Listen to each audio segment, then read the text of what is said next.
Howdy, everybody. Shasta College. How y'all doing? It is Thursday. We're in the middle of our heat wave. Are you staying cool? Are you staying hydrated? It's not easy out there. Be careful. Here we are in the middle of the week, Thursday. Weekend's coming. The last week of art.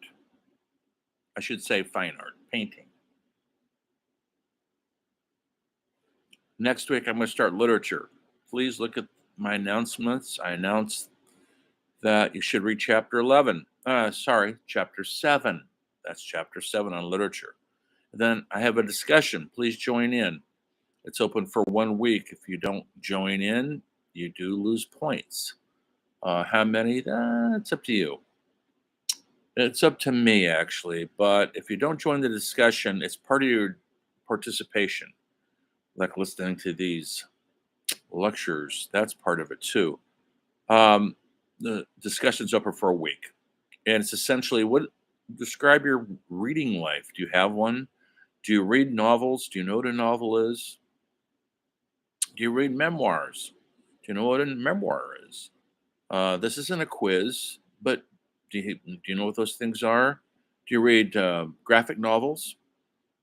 Do you look at just online product? Is that all you're reading? Not that anything wrong with that, but it goes beyond that. The scope of literature exists in what they call books, folks. And yes, those are online too. Are you reading books online? Do you enjoy them? Why? Do they mean anything to you? Have you not had the time? Do you have the discipline? It does take discipline to be a reader. Reading is something that you need to develop passionate for, or you're going to miss out on a large part of what the world is and why it is and how it is. It's all not on TikTok, folks. You got to dig deeper on it. And the digger you deep, the deeper you dig, the more knowledge you get. And you know what? Knowledge is power. Simple as that. Not money, no matter what those billionaires tell you. Knowledge is power. They could have all the money and still not have any knowledge or wisdom. And that comes from a holistic education and understanding of all the arts and geometry and geography and where we are in the world, everything. And a good liberal arts education, humanities education will give you all of that. Also, look at your journals. I posted, I announced it, and it's in Pages. Click on Pages, and you'll see a sample of the journal. That's what it looks like. That's not a great example. That's an example from a former student who let me use their sample. Essentially, it's like it's a diary. Once a week, you in your diary you say what you did that week in this class. Perhaps talk about my lectures, what the focus was, what chapters you read. Did you get anything out of the chapters? That's important. It's not just saying I read chapter 1 and 2. Yeah, what were they about? Did you watch some documentaries? Did you write a paper? It's just everything we did that week. A paragraph. That's all you need. Then move on. Save it in a file and then upload it. It won't be due to the very last week of school. And this thing is 6 or 7 weeks long. And that's how long you'll have 6 or 7 entries. Kids, you can have as many entries as you'll want. I don't care, but it should cover the 7 weeks. Okay, from start to finish. If you miss a week, that's a lot. This is summer school and it's a shortened session. Just say I missed it. You don't have to give me an excuse. I was out of town. I was sick in the hospital, had a baby, got married, whatever. We all have lives. You don't have, just say I missed it. If you miss more than one, you're going to lose some points on that. It's only a 7-week course. If it was during the semester, I let students miss about 3 of them before I knock off points because it's missing too much. But you miss a week in this course, you miss a lot. You miss a whole because I'm going to try to cover a topic each week. This week it's been art, painters primarily, and next week we're going to do literature, and eventually we're going to do theater. We're going to do films, cinema. We're going to do music, and onward and upward. I haven't figured out there was some possibly a week on architecture. I know it sounds exciting, right? But you might be surprised how exciting it is. We all live in buildings. We all are in buildings a lot. Buildings are us. Are you happy in those buildings? What makes you happy? What makes you sad in a building? Can a building have an effect on your life?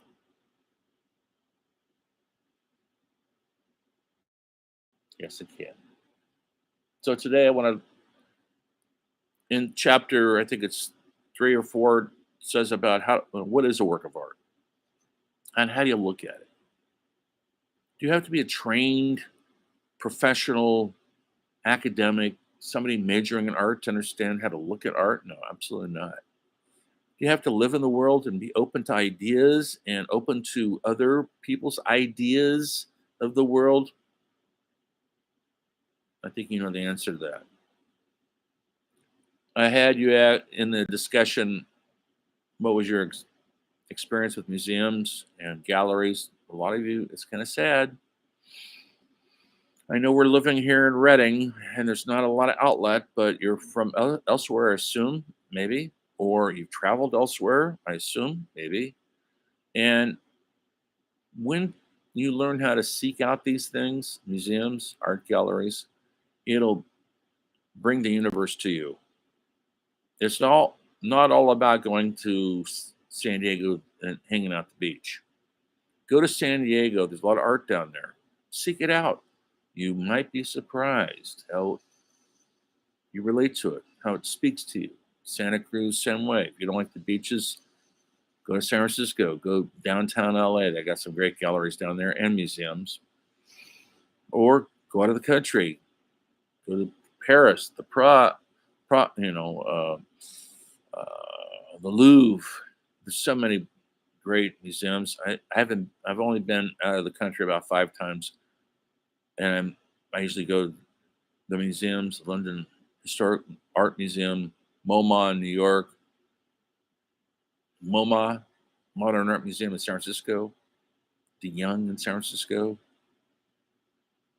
Amsterdam, the Rijksmuseum, Van Gogh Museum, Spain, the Prado, so many more, and they have the world's treasures in paintings.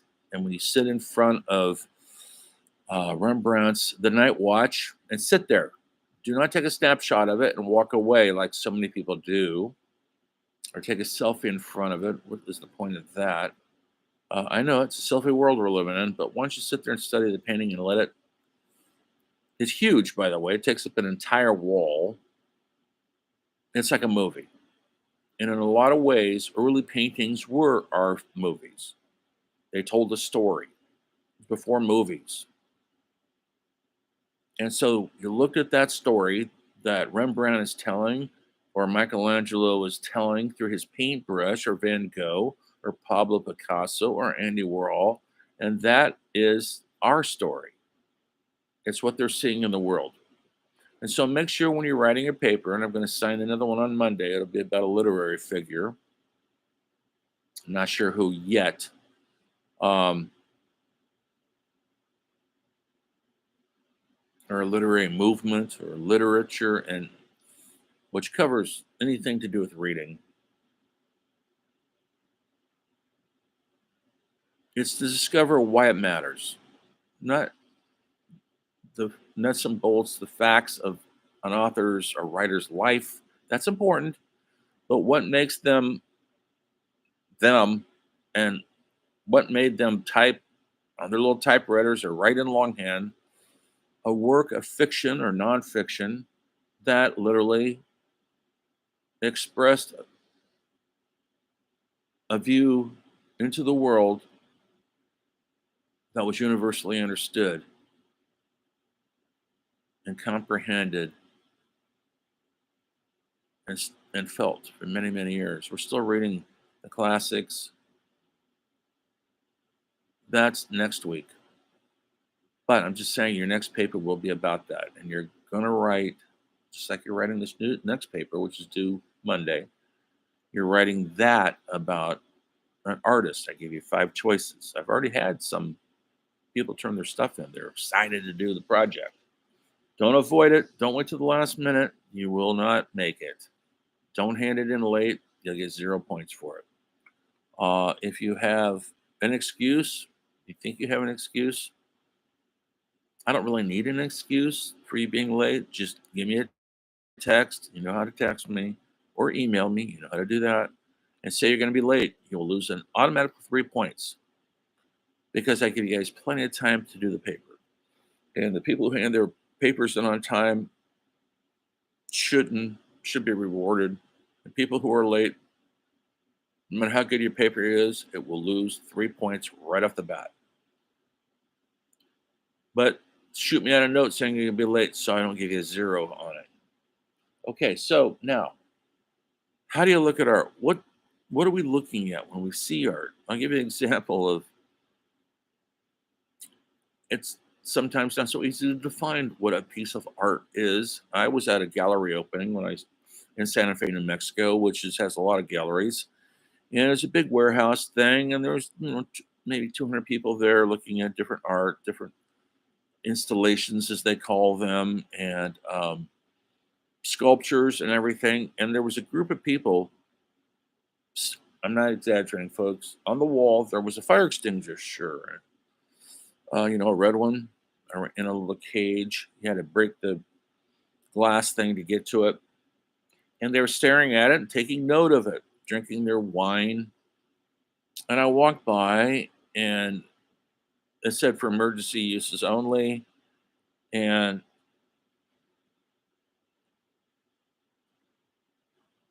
because I knew the gallery owner, I made a comment because I'm a sarcastic idiot sometime. And I said to her, "Look at these people over there. They think that fire extinguisher is art." She said, "I know." And I had a sign out there saying, "This is a fire extinguisher. It's not a. It's not part of the gallery. It's not part of the display, the exhibit." And she goes, "But what was the point? If they want to think that's a work of art, let them." Well, that's a good point. What is a work of art? I mean, you look at Andy Warhol soup cans, which were very realistically rendered. They look like Campbell soup cans. They weren't a photo. He painted those.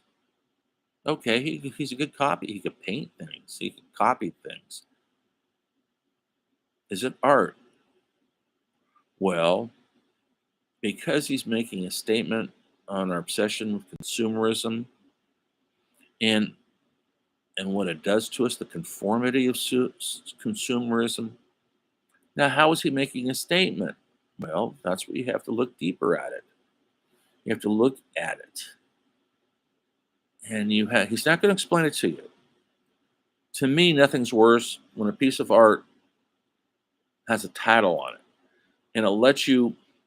It's taken away the mystery. It's done all the work for you. Now you know what it means. I think the painting should speak for itself. So you look at the soup cans, and through the perspective, the color, there's a sense of humor about it. There is. There's a sense of statement. Andy was making a statement. We all find comfort in going down the grocery aisles and seeing. We know what Campbell's looks like. I think it's changed over the years. We know what the Coke label looks like. We know what Kellogg's label looks like. We're grown up with this stuff. We gravitate towards it if that's what you eat. I don't suggest you guys drink too much Coke or eat too much Kellogg's, but if that's your cup of tea, go for it. But sometimes we don't need to read at the supermarket because we just go to the symbols. That's another thing he's saying. Look at the symbolism of those, what that represents in the way man feeds himself. It was highly misunderstood in the beginning, except for the few who did understand it. Now, in the meantime, he had a strict order that those paintings, there's a series of them, I think there's 40 of them, were never supposed to be sold separately. They had to stay together. Well, over the years, in the beginning, that was relatively easy because they weren't worth that much. He sold them all at one time, once for hundreds of dollars. Um, but now they're worth millions. They're worth a fortune. And if you break them up, they won't be worth as much. And so whoever buys those, I'm not sure who owns them right now. I think a private person owns them, but they allow the Modern Art Museum and other places to display them. Has strict orders never to sell, never to give one away to a friend, or it breaks up the purpose of the art. When I was in Spain, one of my favorite artists is Ashley Gorky. He is an immigrant from Armenia who essentially came to this country, along with so many others, to Ellis Island at the turn of the 20th century to have freedom of expression. It was not free in Armenia. In fact, they just had a genocide there. He wanted out of that area because of that. And he wanted to learn about art, and he studied with a lot of famous artists. And Picasso was their hero, but he started developing his own style. I'm going to propose a little documentary on him. Please watch it. And he's a tragic figure in that he was tortured, like a lot of artists are, because he wasn't making a big living off of it. He was not selling it like hotcakes, is what he was doing, which was essentially became known as abstract expressionism, and people like Jackson Pollock and Willem de Kooning, who became very wealthy off of it, learned from him. He was their mentor. Lived in New York City at the same time those guys did. But he was a tragic figure in that his stuff wasn't selling like their stuff was later. His was early beginnings, say in the late Depression, early 1940s, before the war broke out. Well, he had also a uh,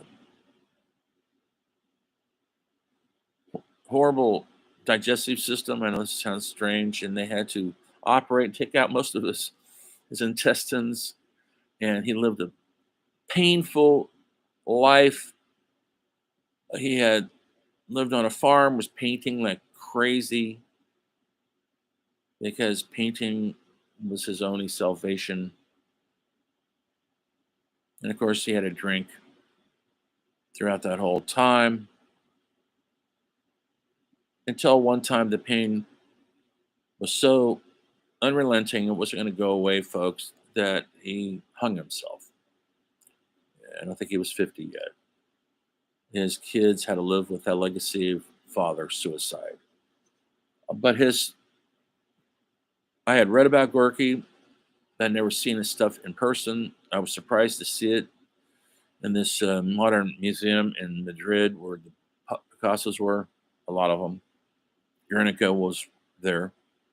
And I was so delighted to see a couple of Gorkys in the person. I sat there and I studied it. Now, you can't help when you look at his paintings, to know the story. You know he's dead by suicide. That informs the paintings in a way that puts another element of meaning and understanding on the paintings, knowing that this suffering human will soon end his life, not paint anymore. The painting only took the pain away so much His kids only took the pain away so much. Same thing with Van Gogh. They get to the point where the pain is just too much. Do you have to be a tortured artist to be successful? Absolutely not. Pablo Picasso was pretty well adjusted, painted thousands of paintings, filmed uh, filmed de Kooning, same. So severe alcoholics,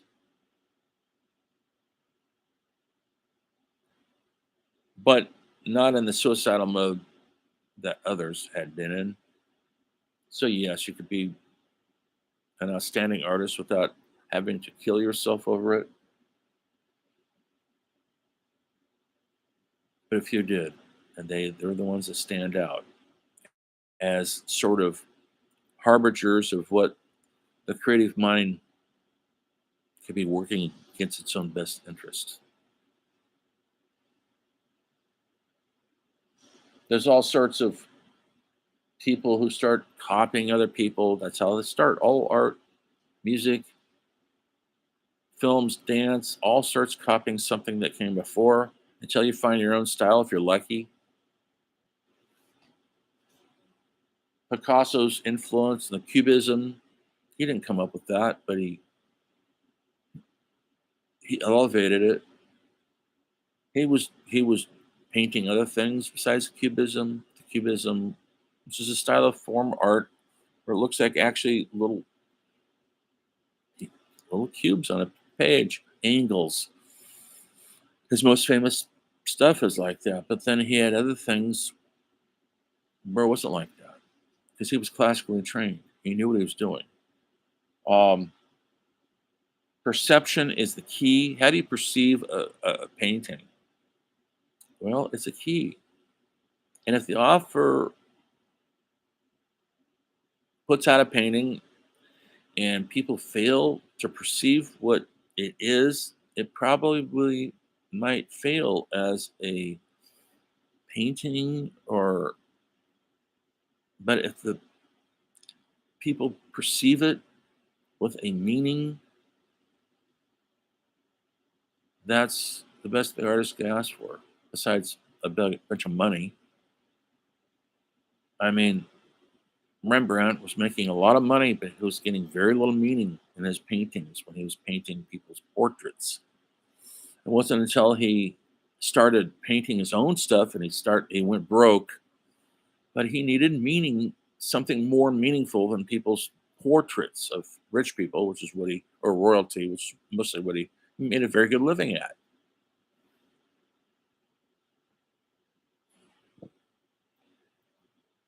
There needs to be a participation in a work of art. The artist paints something on canvas, or paper, piece of wood, and the audience needs to participate with that person, needs to be there with them to have it succeed as a piece of art, and that's not easy. They need to see something. Just like when you go to movies, don't you like to be in a movie theater? I don't know if you go to movie theaters anymore since the pandemic, but you're all watching a comedy together, laughing together. You're all watching a mystery together. You're all tense. You're watching a horror film together. You scream at the right moments, and it's kind of interesting how the crowd controls the vibe of the film. Now, when you're watching it at home, it's different. When you're by yourself, like most of us are now, watching it on Netflix, it's not quite the same. There's nobody to share the experience with. Same with art, it needs an audience. There needs to be a covenant made between the artist, the painter, and the audience. And it says, hello, welcome. This is what I'm trying to do. This is my art. Welcome. And if someone says, well, what does that mean? David Lynch, a filmmaker, had a great answer to that. He said, what do you think it means? He wasn't going to give the answers out. Why should he? Uh,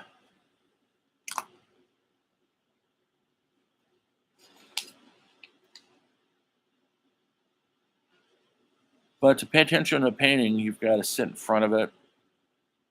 It's not a TikTok video that lasts 15 seconds. Oh, they got 12 million hits on a silly TikTok video. Is it rewarding? Really?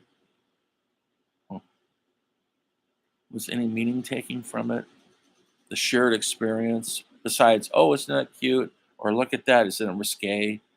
Or isn't it naughty? Or isn't it silly, awesome, ridiculous for 15 seconds? Well, try doing that in the painting that lasts 500 years. See if your TikTok video would last that long. I would say this: if you can't go to a museum, or refuse to go, or you refuse to read a novel because it's just too much work, or refuse to look at a serious painting because this is too much trouble, just take a snapshot of it, move on. I would say this: ask you one question. What are you afraid of? What are you afraid of?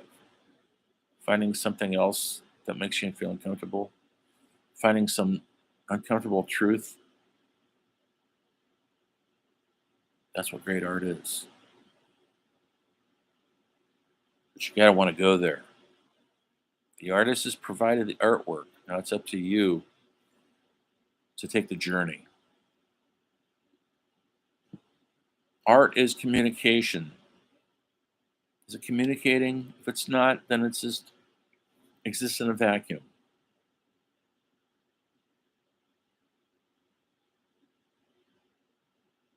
Look at the Mona Lisa. It's a simple portrait. What makes it mysterious? I've seen it in the Louvre. People are taking photos of it. Hundreds of people line up and they don't really look at it. It's just become a thing. They need, it's like the Alpha Tower. Look at it and walk away. Look at the Golden Gate Bridge, walk away. Don't walk on it. Just take a picture of it, walk away. You've got more important things to do. You look at the Mona Lisa. Is it a great piece of art? It's a representative classic painting. Absolutely. Um, there's mystery behind the smile, or the so-called smile. That's there, absolutely. Why have we been lining up for that photo, that painting, for hundreds of years? Somehow it's survived too. Leonardo da Vinci only painted a handful of paintings. He didn't paint that much. He's mostly an inventor. Folks, do you realize he invented the helicopter? Yes, he did. Um, so what do you see in the Mona Lisa? Do you see anything? Do you just see a pleasant looking woman staring out at us? In her in her gaze, do you sense any longing or loss or loneliness, death? No? None of that? Or perhaps all of it?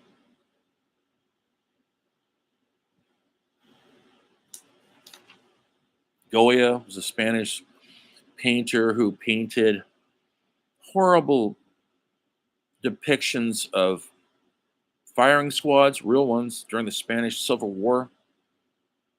They would line the rebels up and shoot them down, and he painted the horror of that. It's hard to look at it, and it's also beautiful. And it also says more about mankind than a lot of the other things, because it's showing our inhumanity to each other, which we do every day with school shootings, police shooting people. Not that all shootings are bad. I'm just saying there's a lot of violence out there right now. The war in Ukraine, the horrors of the war, innocent civilians getting blown apart, executed, children, old ladies, women. And Goya dared to paint that. And it's hard to look away from it. That's like a car wreck. You don't want to look too close because you're going to see something disturbing that will affect your life, might stay with you forever. And that's the point. It should.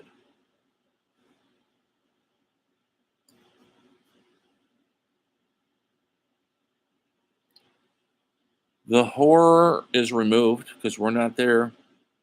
We're thankful we're not there, but we are there because the horror is us. And it's not them. It's not they. It's we. Look, and art looks in the mirror of who we are. And that's not easy. Have a good weekend, guys. Start reading chapter 7. I'll see you next week when literature begins in full.